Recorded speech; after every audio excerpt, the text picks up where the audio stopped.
First off, they got Tom Brady to make mistakes that Tom Brady doesn't normally make because they got a lead and they were able to make him do things he doesn't usually have to do. And second off, it was their best special teams performance of the year. ESPN has a metric called Special Teams Expected Points Added. It basically measures the scoreboard performance of special teams plays. The Eagles' performance in that metric this year was easily the best they've had all year long, and it ended a streak for them where they had not been doing very well in that area. So when you add those two together, the offense doesn't have to carry the team like it has in the past. It makes for a 35-28 win, you know? Yeah, and all right, let's start with some simple stuff here. Number one, how do you think that the offense was changed by making the decision to feature Sproles and Barner virtually over DeMarco Murray? Same offense, different pieces. How did that change what the Eagles did offensively, which I'm not sitting here saying they set the world on fire offensively, but they limited the 3-and-outs, which has plagued this team throughout most of the year.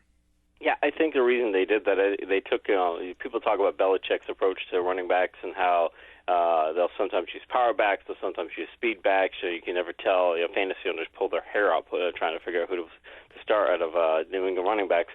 But I think that's what the Eagles did. People may take this as the idea that, okay, Murray's now being relegated to a secondary role. Now, I don't think he's being relegated to a secondary role. He might be being moved into a finisher's role to say, okay, instead of leaning him as heavily early in the game, we're going to lean in once we've got the lead, because they sure did that in this contest. But I think they said, we can't go power for power against the Patriots' rush defense. We've got to spread them out and use some speed, and that's why they put Barner and Sproles out there.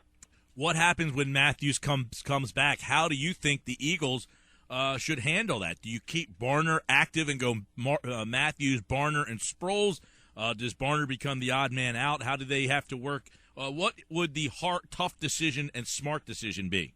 I think the better thing for do we want to use power in a particular game? We want to use speed in a particular game? Do you use this matchup approach against, depending on who you're facing as an opponent? I mean, if you've got a team that can't stop the run very well, you can go ahead and still put Murray out there as your top guy and say, okay, these guys can't stop the run very well. Let's power rush the ball early on, and then we'll have speed guys as counterpunchers. But I think this was a terrific development in the sense that if you think that you can't go toe-to-toe with the other team, then fine, go ahead and spread them out and do this. And I have a feeling that's what the Eagles probably do the rest of the way. KC Joyner's with us here. All right, simple change. Back at quarterback, Sam Bradford. Not earth-shattering numbers. It wasn't like, oh, my Lord, look at what he did. Look how he changed some stuff.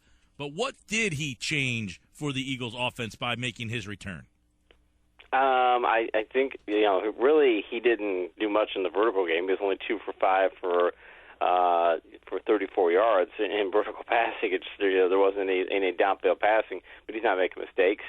With Sanchez out there, you're concerned that he's going to just beat Mark Sanchez at times and just force crazy passes in the coverage. And Bradford's done that a few times this year, but basically his bad decision rate has been more than acceptable. It's been below the league average. So when you put him out there, you just know that he's not going to lose the game for you. I guess would be the easiest way to say it. And again, he didn't have great stats yesterday, but one thing that he's not doing, and he's 5-2 in his last 7 games that he started and finished, he's not turning the ball over here, Casey. And Chip Kelly talked about it today, that they really thought that he was making strides right before he got hurt, of coming back from missing 2 years, and then he gets hurt.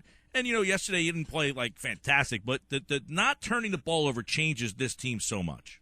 Yeah, and the thing is, they don't have to ask him to make a lot of risky passes either when you get the lead like they did. That they can go ahead and lean on the Chip Kelly running game. In fact, that's the thing about Chip Kelly's approach is that if you go back to his college days, and his teams were usually at or near the top of the college football world in turnover margin, because that's what one of the things that Chip's looking to do is he knows if I lean heavily on the running game and I use my approach to make the other team lean heavily on the passing game, I'm going to win the turnover battle many more times than not. And I think that's what they look at here is to say, look, Bradford, he doesn't hit any huge plays, but we really don't want him to have to hit huge plays. We want him to have to hit an occasional big play and lean heavily on the running game, make sure that Bradford just hits the passes that are there.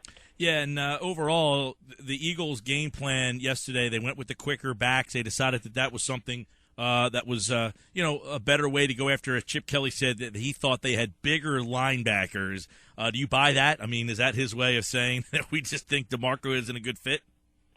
Again, they used DeMarco as the finisher, so it's not like they wouldn't put him out there. And I think they just said, we don't want to have to try to go toe-to-toe against New England because New England's got a very powerful front seven, and New England's front seven have been doing a fantastic job against the run of late. So it's not like that's you don't want to go attack a team's strength if you can help it. And I think there are times in the past where Chip Kelly would just said, okay, I'm still going to run my system, period. And I think this time he's like, okay, I'm going to make some changes, and I don't want to go attack their strength. I want to go and be adapt to the matchup approach more often, which is something that the more he does that, I think the more success he's going to have.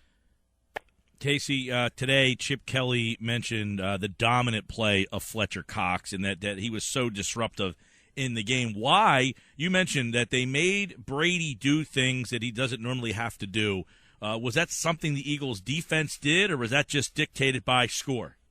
It was a little bit of both. I think, and I don't want to take anything away from the Eagles' defensive effort because it did such a great job, but the Patriots' offensive line has been playing abysmal of late. They can't run block well, and their pass block has been just terrible. And they've got rookies up front. They've made all kinds of personnel changes. I mean, it's a lot of issues. And it's part of the reason that that's how you can get Brady to make mistakes that he doesn't normally make, because if you get a lot of pressure on his face and such. I mean, when the Patriots were driving downfield and they were at the goal line and Brady misreads the coverage and forces it into double coverage. I mean, that's something you'll see. You can watch a full season's worth of Brady's games, and you might see that one time a season. So, and they actually made him, I think, make a couple bad decisions in this game, which is something that you almost never see happen. All right. So after watching yesterday and then the two previous weeks where they gave up 90, what should we start to surmise? I always say, your resume starts to get built up to Thanksgiving, and then you're basically on the job. This is like your resume, and now you're starting to work after Thanksgiving Day. So, after Thanksgiving Day, which Eagles team can we expect?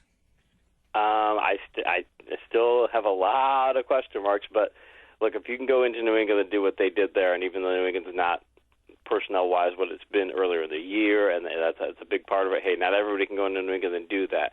I expect to see what we saw out of Philadelphia for most of the next 4 weeks, and if they can keep getting good special teams play, they don't have to get elite special teams play, but they've had, according to that special teams expected points metric, they've had negative performances from their special teams 6 times this year. They only had it 4 times all of last season.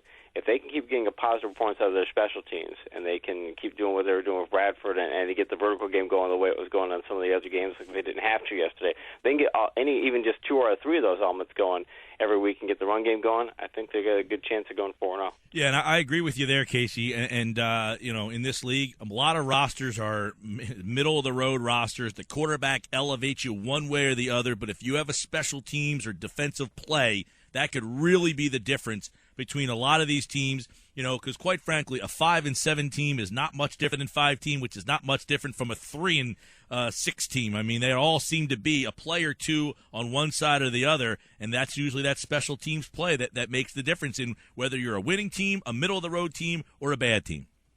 Yep, and the Eagles were the best special teams around in 2014, and they really haven't been in 2015. But now they're moving. Like I said, if they can keep this part going, you don't have to block a punt every game, but it's a lot of different elements to go into that special teams metric. But if you can keep that going and things, and again, Bradford stays out there and stays healthy. And you mentioned he's 5-2 in games he starts and finishes, and that's. You could take that, and if you could do that the rest of the way, even if you just take that same winning percentage, you're winning 3 out of 4. And we talked last week that it looks like 7 might win this division, and you can easily see the Eagles getting there. We got the game tonight, Dallas and Washington. Give me your thoughts on that. Washington's been good at home. Dallas in shambles. I think Washington will split with Dallas. I think Washington wins handily tonight, but I think Dallas, when Washington needs it the most, can they win that game the next time? But I don't know. What's your thoughts on tonight? I don't think I agree with you that I think Washington wins tonight, and I think Dallas could beat them the second time around because Cousins is just way too inconsistent. I mean, Dallas has a problem with Castle that he can't hit vertical passes. Cousins is a guy though that if he when he's on, he's a fantastic quarterback, but when he's off, I mean he's worse than Sanchez as far as how often he forces passes into coverage. So. I think that's where that will be the turnaround point. But if you got a quarterback who makes that many mistakes, it's hard to think you're going to sweep a series. So I agree with you. I think they're going to split. All right, KC Joyner here on the Sports Bash 97.3 ESPN. Good stuff, pal. Appreciate it.